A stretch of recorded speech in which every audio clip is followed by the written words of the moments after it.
Movie की शुरुआत में एक कपल अपने नए अपार्टमेंट में शिफ्ट होते हैं। यह है रॉब और यह है उसकी गर्लफ्रेंड गेल। रॉब कोई बॉक्स को अपने हाथ में पकड़कर कहता है, हे गेल, इस वाइन बॉक्स को कहाँ रखना है? और गेल कहती है, यहाँ पर रख दो ना। फिर रॉब कहता है कि इस घर का ओनर सारी चीजों को अपने साथ ले गया, लेकिन सिर्फ इस पुराने फ्रिज को यहाँ छोड़ के क्यों गया? वाओ, ये तो बहुत सालों पुराना फ्रिज लग रहा है। नॉर्मली मोटर फ्रिज के नीचे फिट की होती है, लेकिन देखो इस फ्रिज का मोटर इसके ऊपर है। तब गेल कहती है, तुम फ्रिज की रिसर्च करना बंद करो और यहाँ आओ, हम वाइन ड्रिंक करते हैं। रॉब कहता है, क्या सिर्फ वाइन? वाइन को आइस क्यूब्स के बिना पीने में क्या मजा है? यहाँ इतनी बड़ी फ्रिज तो है, देखता हूँ कि इसके फ्रीजर में कुछ है कि नहीं। यह कहकर वो फ्रीजर को खोलता है और वो पूरा फ्रीजर आइस से भरा होता है। ऐसा लगता है कि उस फ्रीजर को कई सालों से खोला ही नहीं है। छोड़ो, हमें तो आइस क्यूब से मतलब है, कहकर वो वहाँ से कुछ आइस क्यूब निकालता है। फिर वो आइस क्यूब पर वाइन डालकर ड्रिंक करने लगते हैं और ड्रिंक करते समय रॉब अपने ग्लास में कोई अलग चीज को नोटिस करता है और वो कहता है, गेल देखो, मेरे ग्लास में जो आइस क्यूब है उसमें कोई चीज नजर आ रही है। तब वो दोनों उसको बाहर निकाल कर देखते हैं, लेकिन उन्हें ठीक से दिखता नहीं।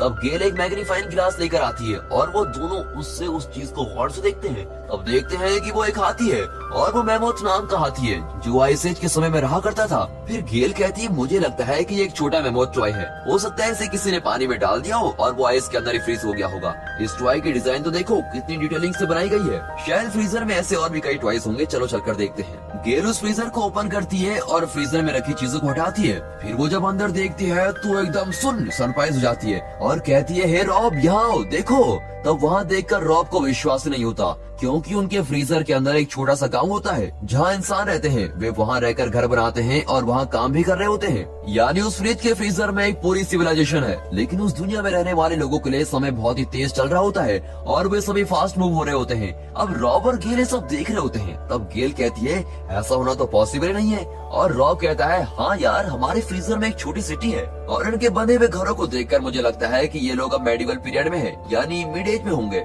अगर अपने ईयर्स के हिसाब से देखा जाए तो इनके 500 या 1000 ईयर चल रहा होगा। अब रॉब की आइस क्यूब में जो मैमोथ मिला था वो एक टॉय नहीं बल्कि सच में एक मैमोथ है जो उनके फ्रीजर की दुनिया में रहा करता था। गेल कहती है, ये मैमोथ इनकी न्यूथलिक एज का होगा और मरकर आइस में फंस गया होगा। रॉब पूछता है, क्या न्यूथलिक एज? तुम क्या कहना चाहती हो? और गेल कहती है, मतलब जीसस क्राइस्ट बॉर्न होने के हजारों साल पहले। रॉब कहता है, फिर इनके पीरियड में भी जीसस क्राइस्ट होंगे क्या?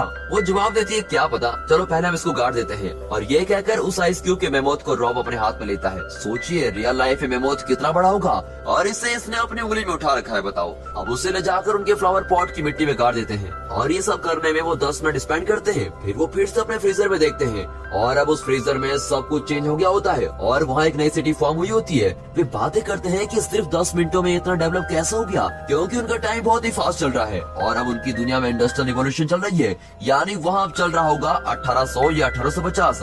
इस फ्रीजर के अंदर की दुनिया बहुत ही फास्ट है। वहाँ बिल्डिंग्स बहुत ही फास्ट बनते हैं, फैक्ट्रीज बनती है और फिर वो धीरे धीरे मॉडर्न वर्ल्ड में बदल जाती है। फिर कई सारी बिल्डिंग्स भी बनती है। असल में बात यह है कि फ्रीजर की दुनिया में भी टाइम नॉर्मली चल रहा होता है, क्योंकि अब फ्रीजर के मिनी वर्ल्ड में 2 इंसानों को दिखाया जाता है जो वहाँ बैठकर फ्रीजर से बाहर देख रहे होते हैं और वहाँ से रॉब और गेल कुछ मोमेंट्स के बिना स्टिल नजर आते हैं। मतलब उस मिनी वर्ल्ड के लोगों के लिए हमारी दुनिया बहुत ही स्लो है। अब उस मिनी वर्ल्ड में जो 2 इंसान बैठे हैं वो एक दूसरे से पूछते हैं कि ये दोनों कौन है? ये हमें कई सालों से ऐसे घूरते हुए देख रहे हैं। इस पर उसका दोस्त कहता है कि वो कौन है, इससे क्या फर्क पड़ता है, लेकिन उस लेडी के मुंह में ब्रोकली है, वो दिखने में बहुत ही गंदी लग रही है। खैर चलो हम अपना काम करते हैं, ये कहकर वो अपना काम करने में लग जाते हैं। अब रॉब और गेल फ्रीजर में देखते रहते हैं वो मिनी वर्ल्ड कैसे स्पीड से डेवलप हो रहा है। असल में अभी दिखाए गए 2 इंसानों के जन्म से लेकर उनके मरने तक के बीच का टाइम रॉब और गेल के लिए सिर्फ 1 सेकंड का समय था। अब वे देखते हैं कि उस मिनी वर्ल्ड में साल 2000, 2019, कोरोना ये सब वहाँ पर चल रहा होता है। फिर काफी हाई टावर्स बनते हैं और वो दोनों जो बिल्डिंग्स को देखते हैं उनकी हाइट्स बढ़ रही होती है और फिर वहाँ के लोगों को इवोल्यूशन का लेवल भी बढ़ता है। अब रॉब फ्रीजर के अंदर बड़ी ध्यान से देखता है, क्योंकि अब तक वहाँ जो चल रहा था वो सब हमारी दुनिया में ऑलरेडी हो चुका है, लेकिन इसके आगे जो उस मिनी वर्ल्ड में होने जा रहा है वो हमारा फ्यूचर है। इसलिए वो ध्यान से देखता है और समझ लेता है कि वहाँ कोई प्रॉब्लम चल रही है और अचानक एक न्यूक्लियर बम वहाँ ब्लास्ट होता है और उसका इम्पैक्ट उसे क्लोजली देखने वाले रॉब पर भी पड़ता है और इससे वो फ्रीजर से दूर चला जाता है। इससे उसका चेहरा भी लाल हो जाता है इसका मतलब है कि फ्यूचर में हमारे इवोल्यूशन के चलते एक न्यूक्लियर वॉर होने वाली है। अब उस फ्रीजर में बॉम्ब ब्लास्ट होता है और गेल फ्रीजर को बंद कर देती है और कहती है ये कैसे लोग हैं, लगता है ये हमसे भी ज्यादा बुरे लोग हैं। खैर तुम अपना चेहरा देखो कितना लाल हो गया है। और वो शीशे में अपना चेहरा देखकर हैरान हो जाता है। ठीक है चलो अब कुछ खा लेते हैं, ये कहकर वो डिनर करते हैं। तब उन दोनों के माइंड में उस मिनी वर्ल्ड की बातें चल रही होती है। वो सोचते हैं कि हमारे वर्ल्ड में भी ऐसा न्यूक्लियर वॉर हो सकता है और इस वर्ल्ड के बाद उस वर्ल्ड में क्या होगा, वहाँ कुछ लोग जिंदा भी बचे होंगे और उस दुनिया को फिर से क्रिएट भी कर सकते हैं। तब गेल कहती है रॉब तुम क्यों इतना सोच रहे हो, चलो हम उसको खोल कर ही देख लेते हैं। और वो फिर से उसको ओपन करते हैं और इस बार वो पूरे 1 घंटे के बाद उसको ओपन कर रहे होते हैं। इससे पहले जब उन्होंने 10 मिनट बाद फ्रीजर को खोला था तब उस मिनी वर्ल्ड में कई साल बीत चुके थे।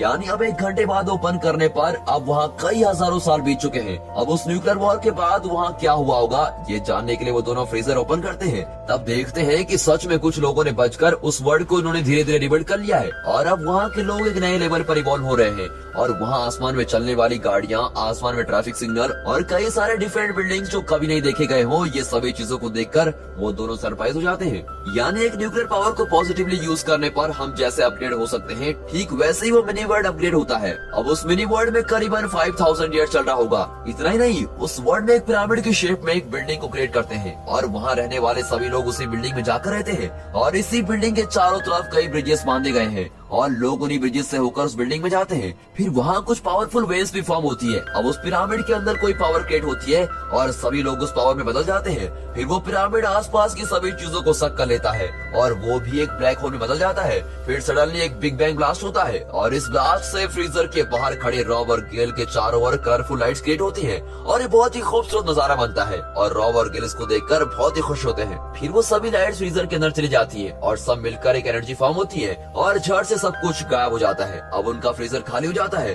फिर रॉब कहता है बस इतना ही। गेल तुम्हें क्या लगता है, क्या वो वापस आएंगे?